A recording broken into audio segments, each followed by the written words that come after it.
And do you use it? I use it, yes. I use it as a bedside table. Oh, wonderful. It doesn't sort of clunk in the middle of the night. No. Put your glass down and suddenly, crash, you're awake. I have a radio and alarm and everything else on Perfect. it. Cloisonné reached the imperial workshops of Qing China centuries before Europe could imitate it. By the middle of the 1800s, enamelers in Beijing were firing pieces like this one for sale to Western travellers. The stand beneath it tells a parallel story. Ferdinand Barbedien ran the most celebrated bronze foundry in 19th century Paris, casting for sculptors like Antoine Louis Barye and carrying off a grand medal at the Exposition Universelle of 1855. A Chinese top married to a French base, two great traditions of metalwork, meeting on one bedside table. As a two together making a really very decorative table, this would make in the region of, what would that make?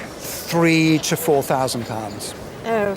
It's not bad for a bedside table, is it really? Have you had it for some time? Yes, it was collected by my father-in-law, and it's hung in the office for about, as long as I can remember, sort of 40-odd years, I think. And he always collected local views, do you think yes, that's what attracted him to it? Albert Goodwin painted for almost 70 years and left behind more than 800 watercolours. Before he ever fell under Turner's spell, he trained with the pre-Raphaelites Arthur Hughes and Ford Madox Brown, and in 1872 the critic John Ruskin took the young artist travelling through Italy. That journey gave him the dissolving, luminous skies you can see in this little harbour view. Goodwin kept a diary almost every day of his working life. It runs to thousands of pages and survives to this day, one of the fullest records any Victorian artist ever left. Tell me, have you ever had it insured or valued? No. Well, I think it's absolutely wonderful. I like it, and especially as it's a good local view. I would insure it for something like £4,000. Goodness. Wow. So is it going to come out of the office now? Into the chairman's office? Well, you probably are the chairman. You've watched hundreds of these moments. The ordinary object. The jaw-dropping value. But here's the question we never ask: what's sitting in your home? You don't have to wait for the roadshow to come to your town.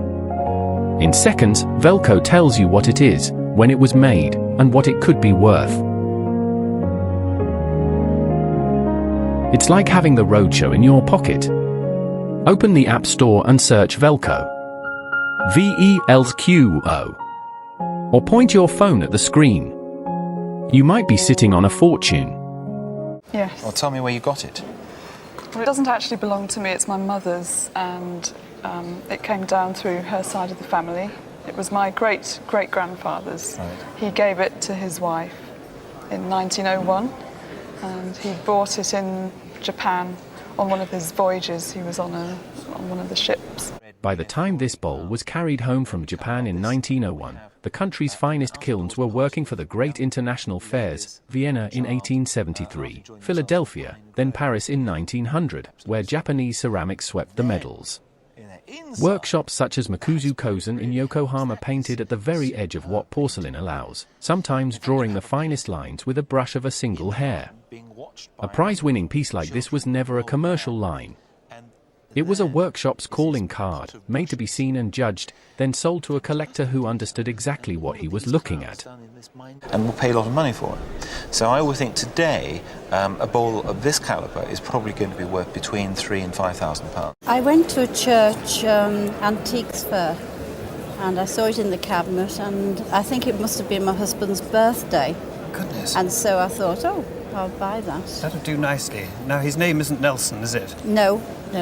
But we got a good idea who it is, haven't we? Did you know what it was when you bought it? Well, I just thought... When the news of Trafalgar reached London, the nation went into mourning on a scale never seen before for a man who was not a king. Nelson lay in state for 3 days at Greenwich, and in January 1806 his funeral procession to St. Paul's Cathedral stretched for miles through silent crowds. Jewelers answered with memorial pieces like this one, turned out by the hundred, each a small and private shrine to the fallen admiral. The very coat he was wearing when the musket ball struck still survives at the National Maritime Museum in Greenwich, the tear on the left shoulder visible to anyone who goes to look. One that's terribly, terribly exciting for me to find, and I'm going to venture £4,000 to £5,000 on it. My goodness.